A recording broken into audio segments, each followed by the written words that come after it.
Welcome to the Banker Lamp. Please enjoy the video. Start by checking the obvious connections, but act now. Power on the unit, reconnect the 3.5 or USB cable firmly, and test again. You should set system volume to about 50% and temporarily disable exclusive audio modes to prevent conflicts. Once done, open Device Manager and inspect the audio device for warning flags or code numbers. Write them down. This first pass isolates hardware versus software issues quickly and prevents wasted steps later when you move to drivers or settings. You now focus on the middle, technical fixes.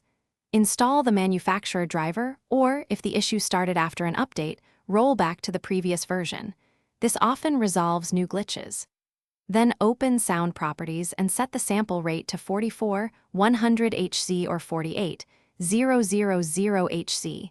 Because mismatched rates cause pops and dropouts. Also verify default playback device and inspect app-specific routing. Some programs send audio to the wrong output. Make sure finish by performing final calibration. Reboot into a clean boot and test audio with only the essential app running, because background processes can interfere. Swap to an alternate cable or USB port to rule out a flaky connector. If sound returns, you found the culprit. If problems persist, capture system error logs and perform a complete driver uninstall, followed by a fresh install. One key troubleshooting tip: if you hear distortion only in one app, reset that app's audio settings first before deeper changes.